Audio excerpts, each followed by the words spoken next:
What is up, everybody? Welcome to another edition of the Touchline Talk show here.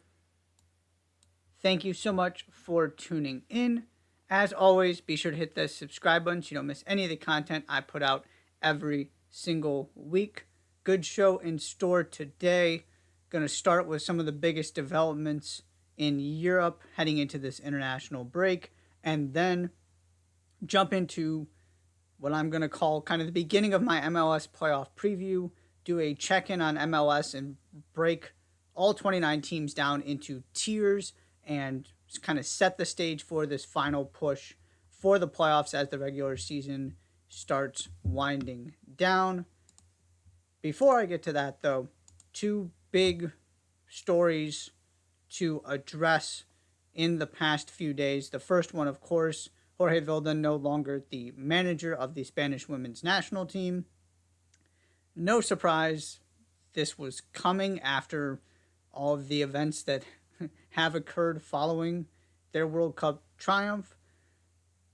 He was very much attached, whether he wanted to be or not, to Luis Rubiales.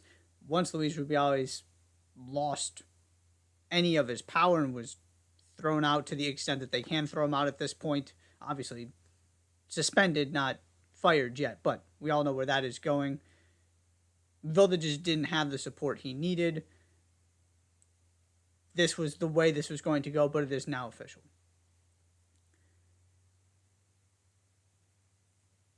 This series of events is what happens when you choose not to listen to your players.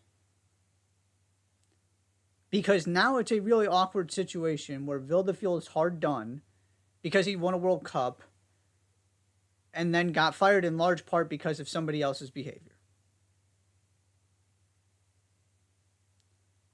Because that was the only way this was ever going to move forward, is to get rid of both of them because he had no staff, no support.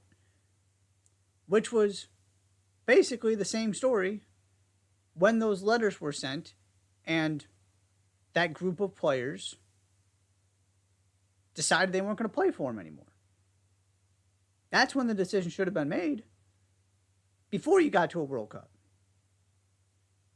But now you have different people in power, and so they're not going to move forward with him. And we're never going to move forward with him. He had to go in order for Spain to rectify some of the things that are happening here and to try and not get in this situation or something similar again. But most of this could have been avoided if they had simply listened to the players and said, these players are really good. Whether we agree with them or not, it's in our best interest as a federation to do what they ask when they are that strong in their opinion. Because the players are much more important than the coach. And I know they won the World Cup without most of those players, and they won it with Vilda as manager. I get all that. But that still is not a team that liked or maybe even respected its manager. That was clear from the celebrations and the way everything played out. You got to be something awfully special to be so valuable to an organization that they're willing to disregard all of that. Luis Rubiales was. And so Vilda kept his job. And again, you can have a conversation about whether he should have been fired, how valid the players' complaints were.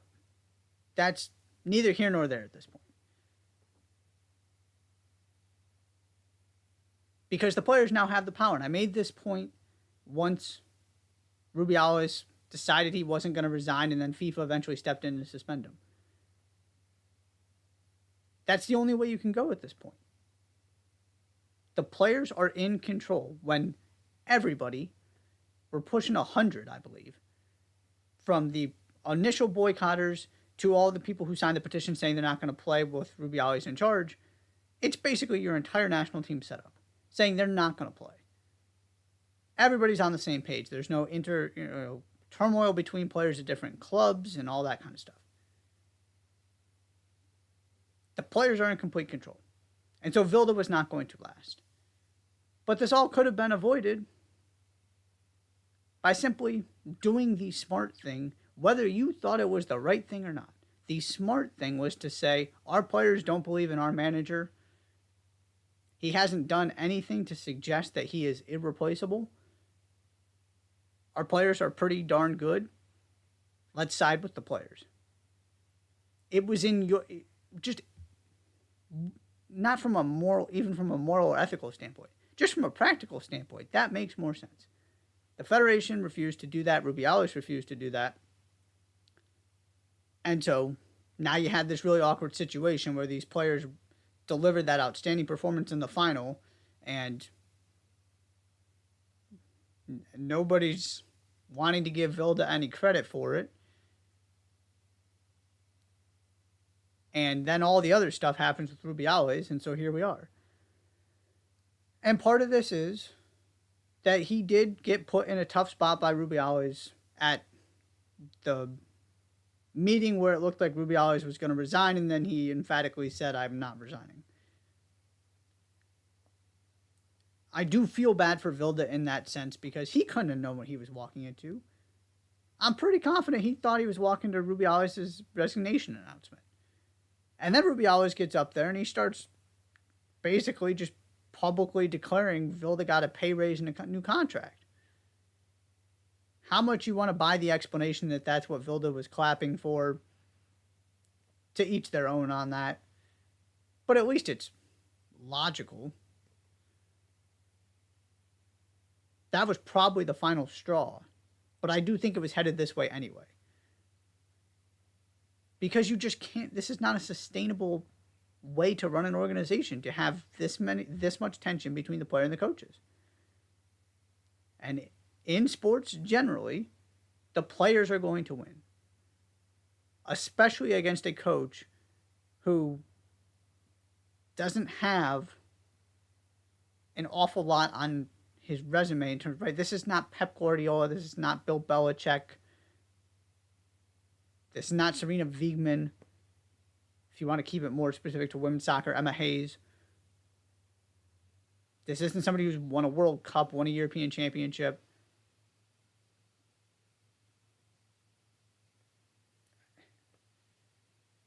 That's really just where I come down on this is it would have made life a lot easier for everybody if this would have happened when it should have. The minute those players said, we're not doing this anymore. But now with everything that's happened, it's not surprising that Rubiales said, I don't care. Because he clearly doesn't care about any kind of public perception or public relations, considering where we're at now. And the entire, you've got different organizations within and outside of soccer going after him, and he still hasn't resigned. So it's a very strange legacy for Vilda. To me, there are some things you have to applaud at the World Cup. Some of that is how much was he actually involved and how much did the players just take it upon themselves to do what they wanted? There are only a handful of people that know the answer to that question. Those players and the coaching staff. But from the beginning, I just didn't see it being worth it to keep him. And ultimately, even though Rubiales was somewhat proven right by the fact that they won this World Cup without those players and with Vilda as the coach, I said, excuse me, I said immediately after that final, you can flip that too and say, if they had actually gotten a coach that they wanted, respected, enjoyed playing for, and the support of the Federation, we might be talking about something way more than one World Cup, considering how much talent is on this team.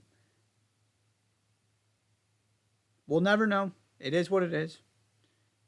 Very bizarre, complicated legacy, but Jorge Vilda is out. There was one way this is going to end, and now it is official. I also want to spend some time talking about general developments at Manchester United, both on the Antony front and the Jadon Sancho front. on top of everything else United have been dealing with from a PR standpoint, you now have these two situations going on. Obviously, very different, so I'm going to split them up, but I did want to talk about both of them. Antony, obviously, this is incredibly serious, especially coming off of the back of Mason Greenwood, to have another player accused of domestic violence. And United puts out this statement saying we're taking this seriously and basically nothing else. They're aware of what's going on. Don't do anything to change Antony's status, to give an update on his status. It was the most basic, non-informative statement you could have. And so to me right now, there is one answer to this and one way to handle it. He doesn't play. And I say that for a multitude of reasons. One, to me, that is just the right thing to do in any situation like this. That way you don't jump to conclusions on either way. You don't immediately rip up his contract or whoever's being accused contract. You give them the opportunity to prove their innocence and to go through an investigation and to go through the legal process. And you also don't just continue allowing them to play like nothing is happening, because that's not all right either. So do the same thing you did with Mason Greenwood. Just get him away from the team. So there's that part of it that, to me, morally and ethically, that's just the smartest, most sensible, fairest thing to do. There's the other parts of this too, though. I don't know what would change United's mind or help them make a decision in the near future on this. What kind of information are you getting in the next couple weeks that's going to just provide this clarity about what you're supposed to do? These legal processes take an incredible amount of time. You didn't hear anything about Mason Greenwood for months, and then something would happen, and then he would just go right back under the radar, and then another step in the legal process or something, until eventually the legal process was done and they had to make a decision.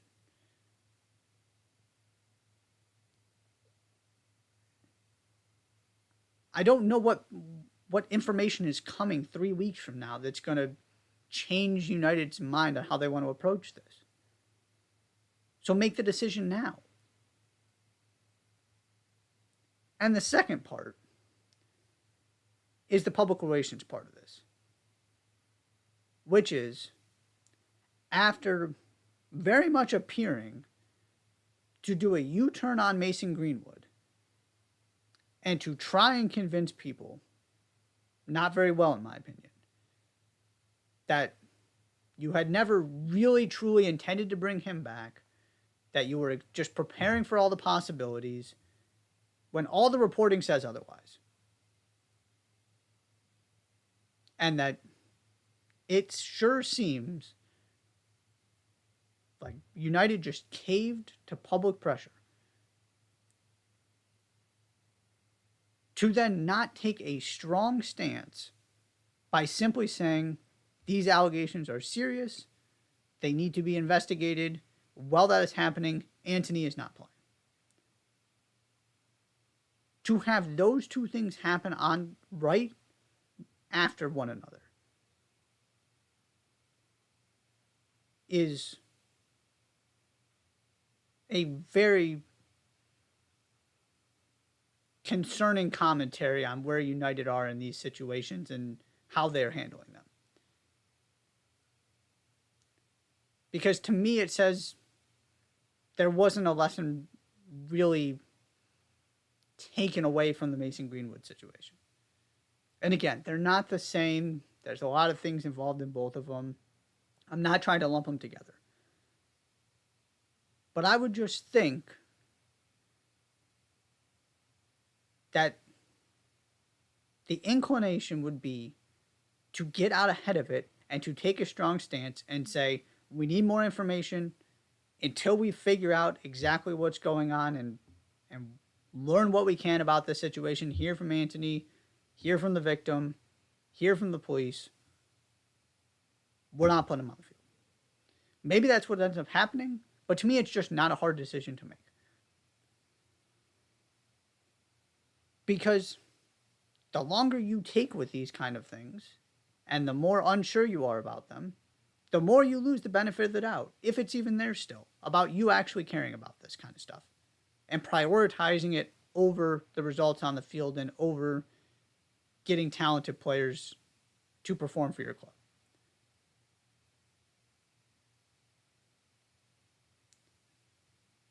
So we're going to have to see where this goes. It is kind of...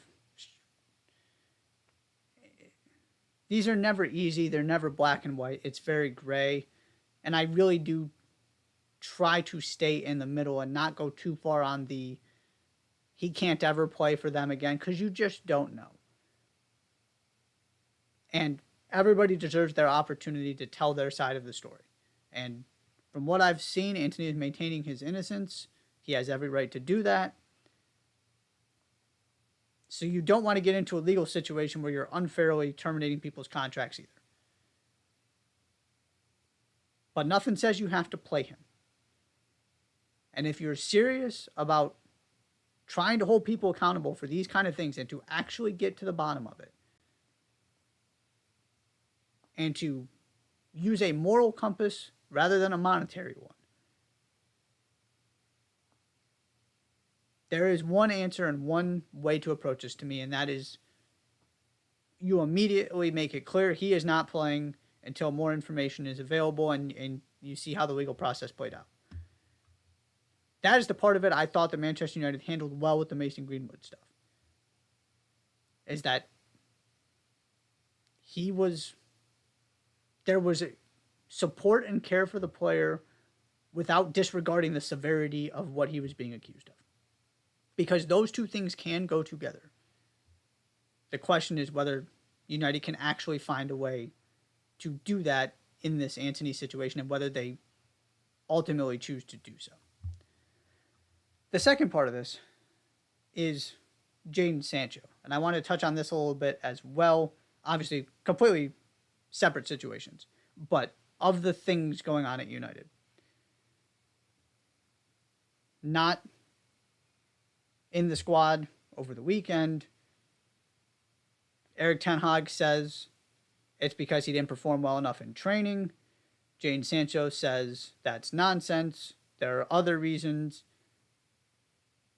Basically just accuses Ten Hag of lying. And so here we are.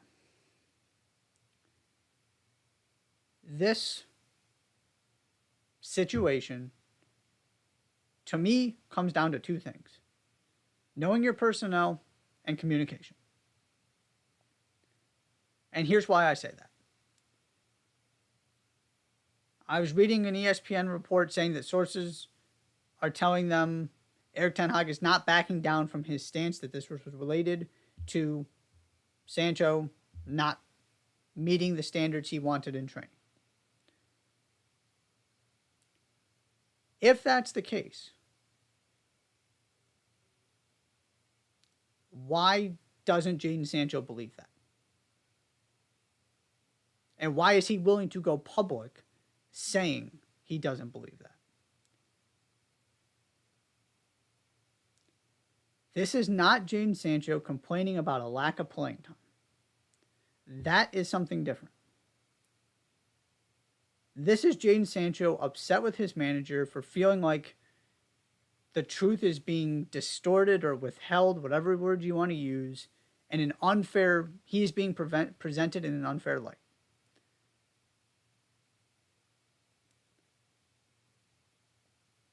The mental health part of this is real. And the relational part of this is real. because everybody's going to handle a situation like that differently. And Jadon Sancho has not had it easy since getting to United, obviously. He's gone through some things. And that's why I said this is about knowing your personnel. Because if Ten Hag is trying to get some message across, I'm not sure this is the way to do it to Jadon Sancho. Some other players, maybe that is the way that they respond and just how they're wired. It makes a lot more sense. But you cannot treat everybody the same, because you are not treating everybody equally is not treating everybody the same. That's what I wanted to say. Because people receive things differently. Showing respect to Jadon Sancho and showing you care to Jadon Sancho may look different than showing respect and showing you care to Roy Keane. They just see the world differently. And I picked Roy Keane as an extreme example. And so if this was born out of not feeling like Jadon Sancho is living up to what you expect of him, going public with that is probably not the way to do it if you're trying to actually get to a resolution everybody can get back on the same page. So to me, it's kind of one of those two things. Either Ten Hag just didn't communicate clearly to Sancho in a way he could process what was happening and why he made the decision he did, or Erik Ten Hag didn't understand the person he was working with, or didn't think about it that way in terms of how what he said was going to be received, because there's clearly some kind of fundamental disagreement here. And I think it has to come down to one of those two things. And it's hard to know, exactly what Ten Hag said, exactly what Ten Hag's reasons were, what had gone on before, anything else that might factor into Sancho's thought process and the way he interprets this. But I refuse to just pile on Jadon Sancho here. Because like I said, this is not simply just somebody upset that they're not getting playing time. This is somebody who feels like they're not being respected as a person. And I'm not going to sit here, generally speaking, and maybe ever, but at least as a general rule, I'm not going to sit here and criticize anybody for that. Because everybody is wired differently. As a leader, that's on you to know how your players are wired and how they're going to respond to things. So looking at it from the 1,000-foot view without the details, that's really what I kind of boiled this down to.